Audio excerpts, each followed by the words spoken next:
Halo Sobat Investor, kembali lagi berjumpa di editorial yang akan membahas tajuk utama pemberitaan yang tersaji di idxchannel.com dan idxchannel TV.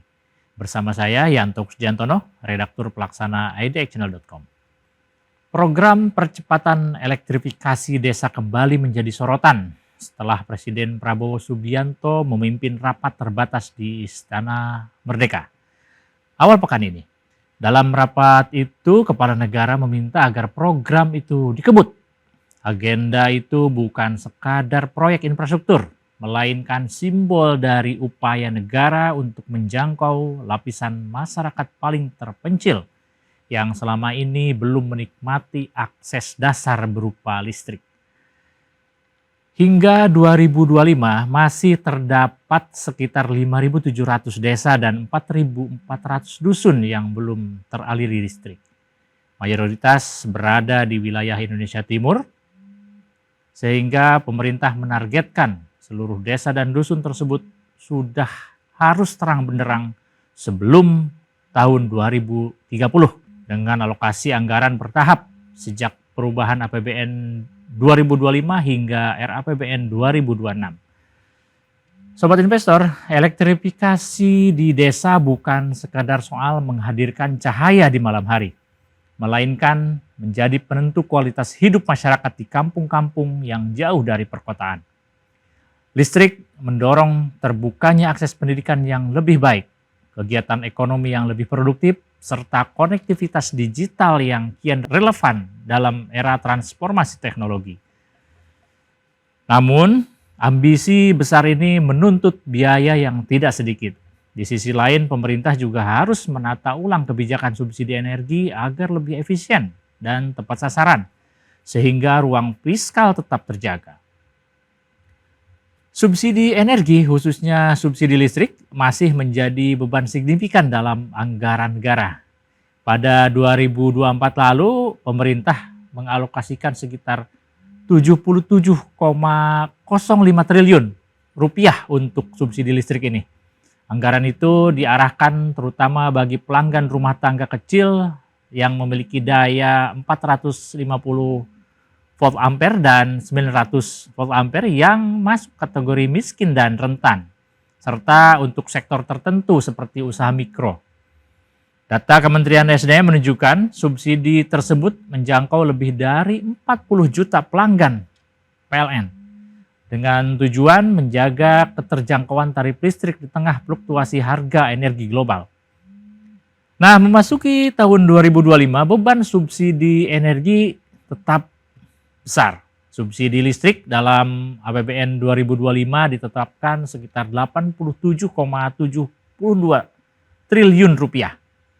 Pengalokasian ini antara lain dikemas dalam bentuk program diskon tarif listrik yang sebesar 50% untuk pelanggan rumah tangga 450 VA hingga 2.200 VA.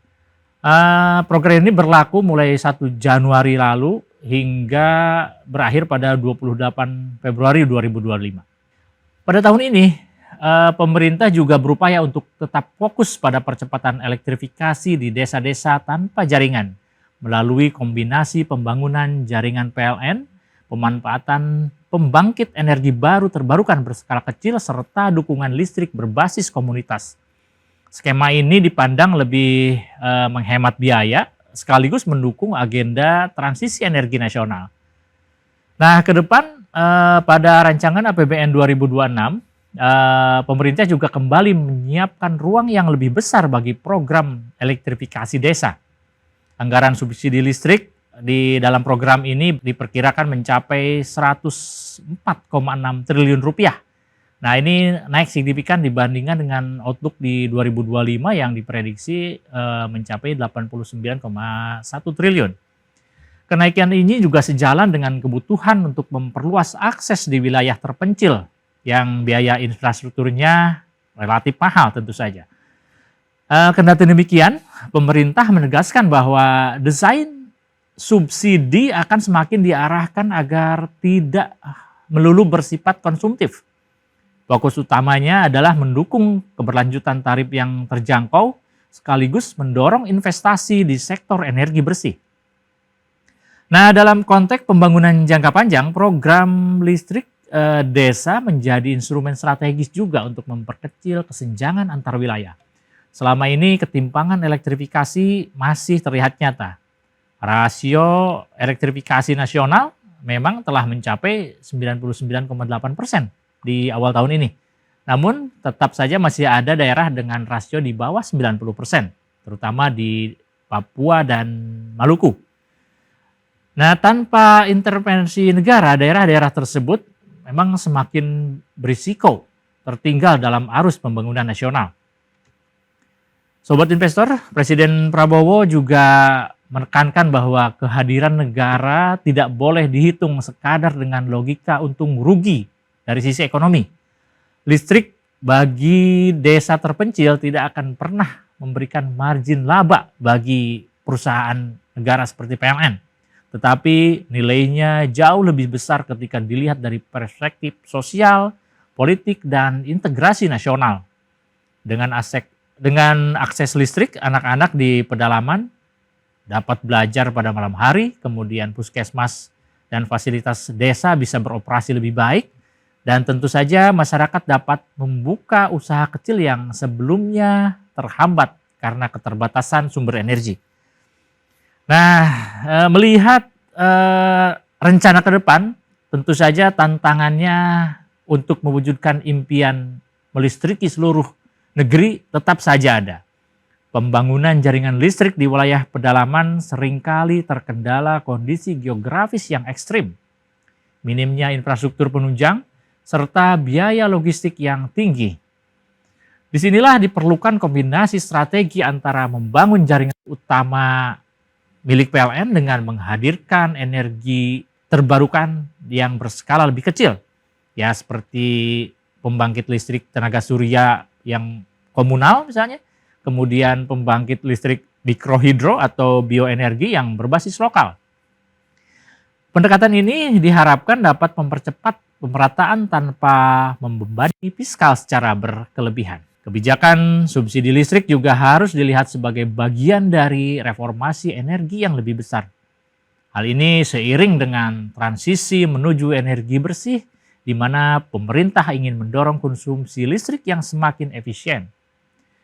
Yang juga tidak boleh dilupakan adalah bahwa subsidi jangan sampai hanya dinikmati oleh sekelompok golongan saja, tetapi harus terkunci pada kelompok yang benar-benar membutuhkan. Mekanisme berbasis data tunggal dan pengendalian kuota akan menjadi kunci agar kebijakan ini berjalan efektif. Nah, langkah-langkah ini menunjukkan bahwa agenda elektrifikasi desa dan penataan subsidi listrik bukanlah isu yang hanya dilihat secara teknis mata. Ini mencerminkan komitmen negara untuk memastikan keadilan sosial, menjaga stabilitas ekonomi, sekaligus mengakselerasi transformasi energi nasional. Dengan adanya sinergi antara pembangunan infrastruktur, penataan subsidi, dan pemanfaatan energi terbarukan, program ini diharapkan tidak hanya menyalakan lampu di desa-desa terpencil, tetapi juga menyalakan harapan baru bagi masa depan Indonesia yang lebih merata dan berkelanjutan. Demikian program di editorial edisi kali ini. Saya Yanto Kusdiantono, pamit undur diri. Pantau terus berita ekonomi, bisnis, dan pasar modal hanya di IDX Channel TV, idxchannel.com, dan media sosial IDX Channel. Sampai jumpa.